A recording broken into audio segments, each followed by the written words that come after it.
ECS statement on the forthcoming general election in December 2024. Choose 7 men from among you who are known to be full of the Spirit and wisdom. Acts of the Apostle, chapter 6, verse 3. We, the leadership of the Episcopal Church of South Sudan, set for 2 days from 17th to 18th of July 2023 at the ECS guest house to educate ourselves on how we could help our people in the upcoming general elections. Based on the above, we are all in agreement that the elections must be conducted as stipulated in the revitalized peace agreement and the roadmap. However, we are very much concerned that most of the key prerequisites of the election processes are not fully implemented by the parties to the agreement. These include security arrangements, reconstitution of the National Election Commission, funding of the elections budget, the 5 Rs, which are repatriation, relief, rehabilitation, reconstruction, and reintegration for the returnees and the IDPs, reconstitution of the political party council. The ECS is equally aware of the enormous challenges that the government and the political parties are facing. However, it is also in our best interest as the citizens of South Sudan to see that elections are conducted on time. As a church, we are ready to support the process through prayers, preaching peace messages, advocacy, civic voter education, election monitoring, and mediation. The ECS leadership appeals to the revitalized transitional government of national unity and Friends of South Sudan to ensure that elections are done without further extension so that the lives of innocent citizens are not put at risk. May God bless you all.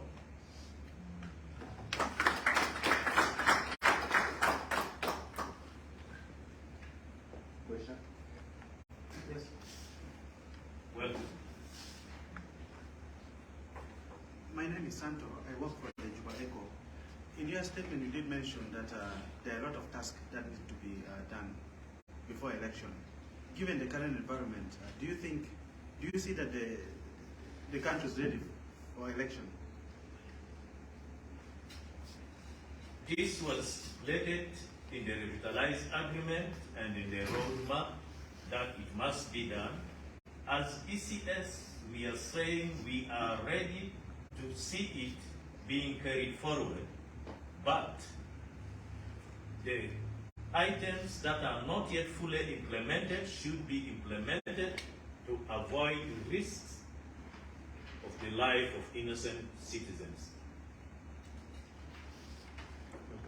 Yeah, thank you so much, Archbishop, for this brief press statement. I'm Charles Wote. I work for iRadio. I'm having 2 questions. The first question is about the 5R. You mentioned that this 5R is critical and need to be implemented. Now, in case if this 5R that you mentioned is not going to be met, what's the alternative?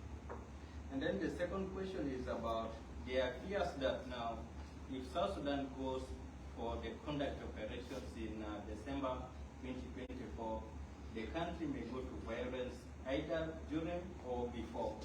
So is the church also concerned that the country may go back to war? What's your message or which message can you give here to the authorities or to the government to make sure that the country doesn't go back to war? Thank you. Thank you, Wote.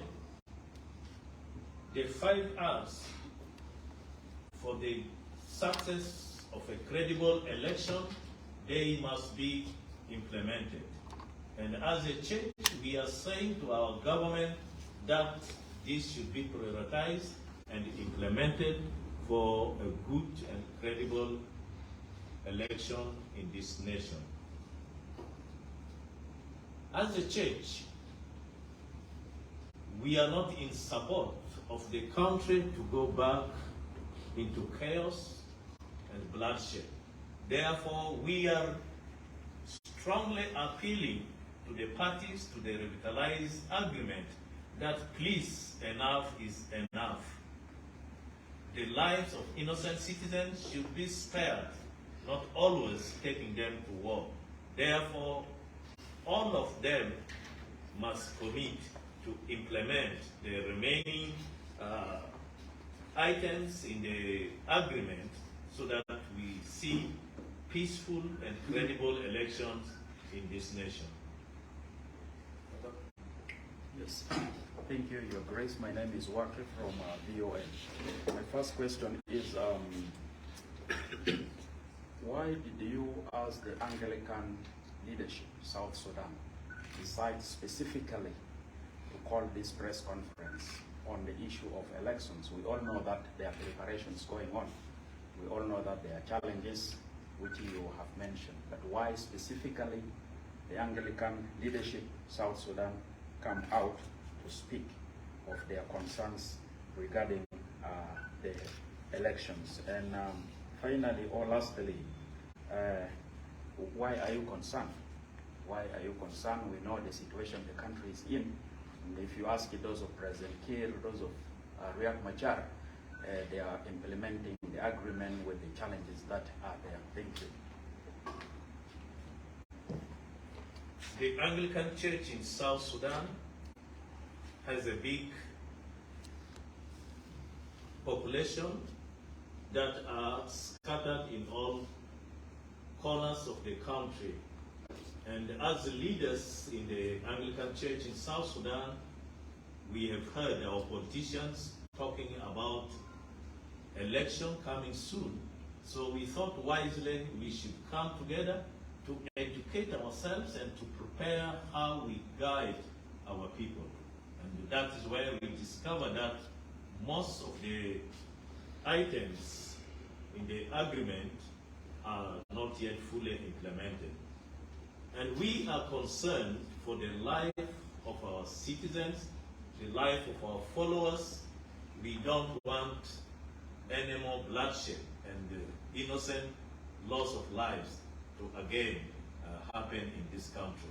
That's why we are concerned, and we appeal that before elections, all these prerequisites must be fully implemented.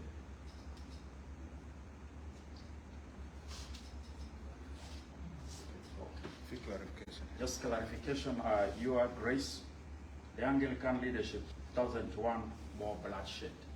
Do you have fears that if these elections are not conducted, is there going to be bloodshed? If the elections are conducted where security arrangements are not fully implemented, we fear that the situation in neighboring countries might happen. That is our concern.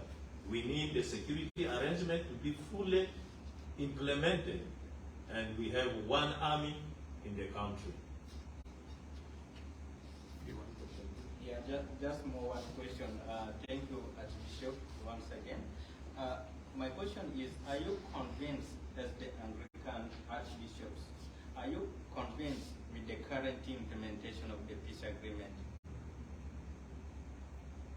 If the parties to the agreements could have that political will to make speedy the remaining items, we are in support of whatever decision they make. But if they don't have the political will, they only talk of elections, It is our concern. Thank you. Thank you very much.